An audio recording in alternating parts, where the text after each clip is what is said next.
Ini langkah pengurusan pelaksanaan projek. Okey, langkah yang pertama adalah perancangan seperti apa dalam jadual tadi tu kan cikgu tanya Samuel tadi. Mula-mula buat perancangan, lepas tu penjadualan dan akhir sekali ialah pengawalan.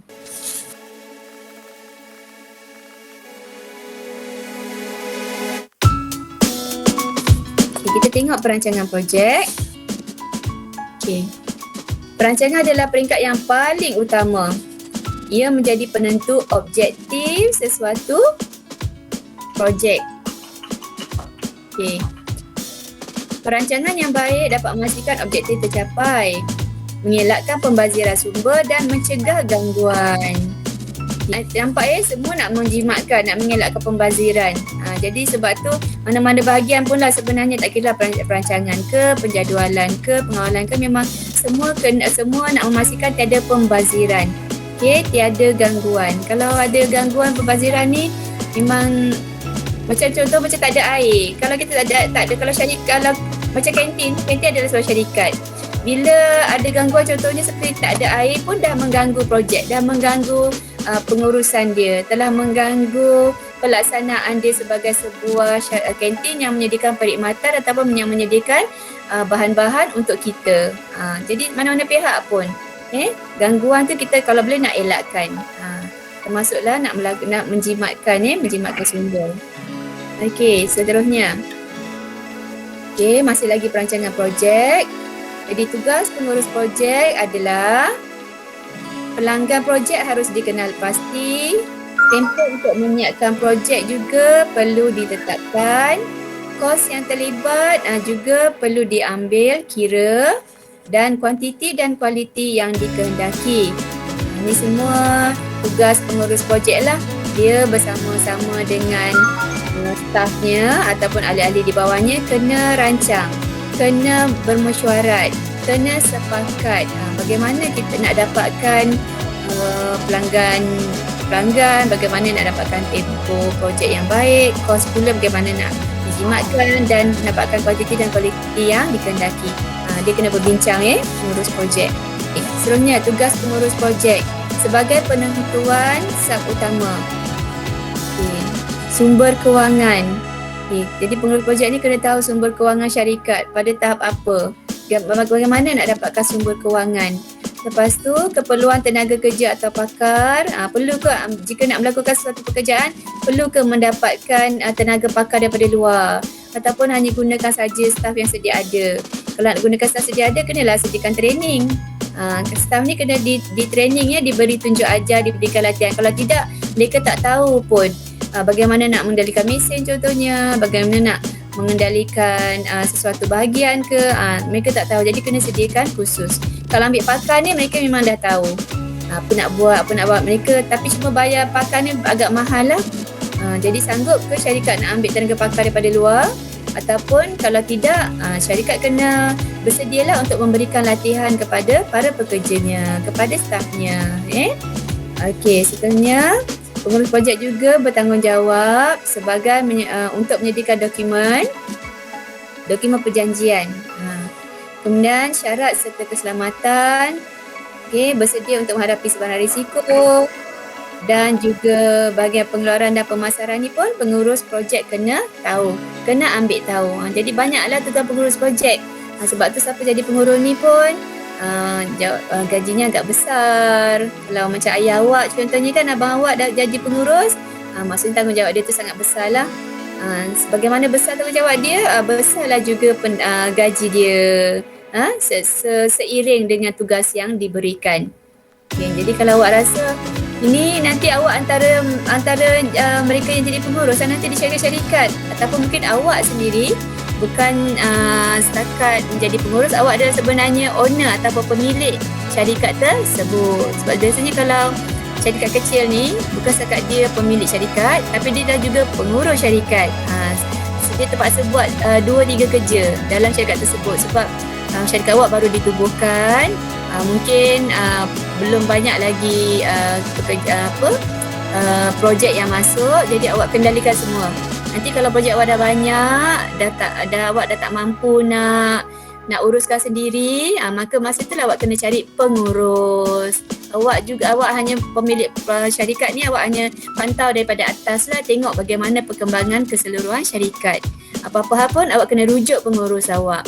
Pengurus je yang tahu apa yang berlaku dalam syarikat. Okay? Alright. Boleh faham ke? Boleh. Boleh ya? Ya. Okay, thank you. Jadi awak esok nak jadi mana? Awak nak jadi apa? Awak nak jadi pengurus ke ataupun awak nak jadi pemilik syarikat? Oh, Iman Nazrin saya mana-mana pun boleh. Wow. Okay, mana-mana boleh. Okay, maksudnya bersedialah. Bersedia nak jadi pemilik syarikat yang berjaya dan bersedia menjadi pengurus projek yang tahu mengendalikan ataupun menguruskan syarikat. Okay, alright. Iman, bagus.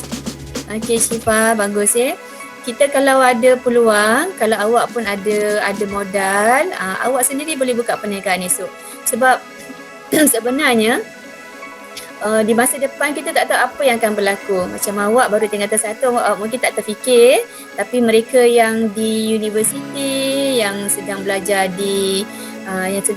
di mana-mana pusat pengajian tinggi, mereka sekarang sebenarnya dah kena berfikir. Masa hadapan kita tak tahu apa yang berlaku. Kalau awak harapkan awak bila keluar daripada pusat pengajian tinggi tu, keluar daripada universiti ataupun kolej, awak rasa awak nak makan gaji, tak semestinya awak akan dapat. So, awak kena standby, awak kena bersedia. Setiap orang kena bersedia bahawa bila keluar daripada universiti nanti, kemungkinan awak takkan dapat pekerjaan. So, awak kena bersedia terima apa sahaja kerja yang ada, ataupun awak kena bersedia menempuh apa sahaja cara simpan duit sebagai simpanan supaya bila duit awak ni dah mencukupi nanti dan pada masa sama, pada masa tu awak dah habis belajar, awak buka perniagaan sendiri. Contoh perniagaan yang paling mudah awak boleh masuk, yang awak boleh buat tu adalah seperti apa? Siapa tahu? Projek apa yang awak boleh buat sendiri dan menggunakan modal yang tidak terlampau mahal? Makanan. Betul. Sektor makanan adalah sektor yang paling mudah untuk kita dapatkan duit sebenarnya. Sebab semua orang nak makan. Tak makan, mereka tak boleh hidup. Mereka tak boleh aktif. Mereka tak boleh melakukan pekerjaan. Mereka tak boleh, sebab macam-macam lagi tak boleh kan. Sebab itulah sektor makanan sangat paling popular. Kalau nak buka perniagaan makanan. Memang cepat dapat pulangan. Contoh kedai apa?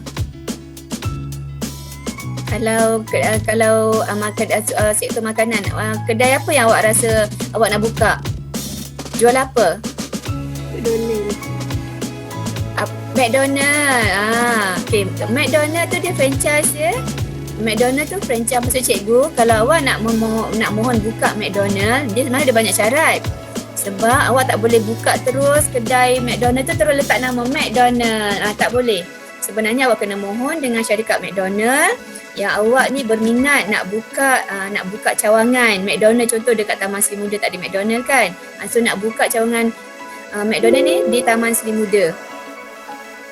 Jadi kalau awak berminat, awak kena hubungi mereka. Awak kena pastikan awak ni dah mempunyai cukup syarat yang melayakkan awak untuk buka kedai membuka McDonald di Taman Seri Muda. Okay, mereka akan lihat apa potensi awak ada, modal yang awak ada berapa, apa planning awak, apa semua mereka akan lihat daripada semua segi. Dan sebenarnya taklah mudah susah tu sebab tak semua orang boleh jadi franchise, boleh dapatkan franchise berkenaan. Kita sebut franchise tu maksudnya macam maksudnya franchise ni ialah kita minta daripada McDonald kebenaran untuk buka syarikat ataupun cawangan McDonald tu. Nanti bila dapat je kebenaran tersebut, awak akan dapat banyak pertolongan daripada McDonald seperti latihan, mungkin seperti pinjaman dan yang lain-lain lah. Sebenarnya modalnya pun bukan kecil besar juga tu sebenarnya modal dia. Sebab McDonald tu sendiri awak kena ada tempat yang khusus, mesti dalam bangunan, tak boleh kedai sembarangan, tak boleh. Itu masuk itu masuk McDonald. Cakap saya McDonald apa, alamak. Sabarlah Muhammad. Tapi sekarang ni kita memang masih tengah bincangkan makanan tadi. Cikgu tanya apakah makanan yang awak boleh buka. So kalau awak rasa kalau McDonald ni susah, awak jangan risau sebab nak dapatkan franchise kan. Awak bukalah McDonald, awak bukalah kedai burger awak sendiri. Contoh, yang cikgu nampak lah kalau awak ada lori putih tu kan, lori yang biasa orang jual-jual makanan tu. Lori tu kalau awak ada modal beli lori, lepas tu awak buka kedai burger awak dekat lori tu.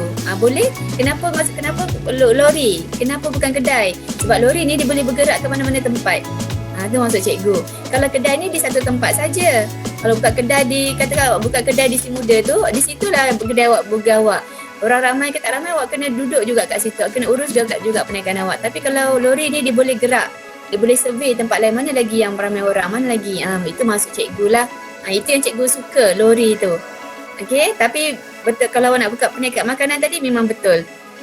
Teruskan dan jual makanan yang memang pelanggan suka. Janganlah jual makanan yang pelanggan tak suka. Macam burger memang orang biasa suka cari kan. Orang-orang muda macam awak golongan yang masih bersekolah suka sangat burger-burger ni. Jadi tak salah kalau nak buka kedai burger. Boleh teruskan. Ataupun kalau tak nak burger, nak jual apa? Cecilia, what do you think? Other than burger? Kuih. Kuih pun sebenarnya taklah popular sangat cikgu rasa. Sebab ada orang tertentu je nak beli kuih. Okay, semua dah jawab. Itulah jawapan cikgu nak. Jawapan dia lah nasi lemak. Canai. Roti canai bagus. Okay, Muhammad. Roti canai cikgu setuju. Sebab roti canai ni susah nak cari orang yang pandai tebal roti canai. Roti canai ni boleh makan pagi, tengah hari pun boleh. Maksudnya dia boleh makan bila masa lah. Seperti nasi lemak juga. Nasi lemak pun sama. Bila masa tu makan nasi lemak. Kita fikir macam tu lah. Yang orang akan cari sebab memang orang suka. Macam tu. Okay. Alright. Okay. Itu dia contoh buka kedai yang memang awak boleh jadi pemiliknya dan awak boleh jadi pengurusnya sekali. Okay. Dah hilang balik dah cikgu punya ni.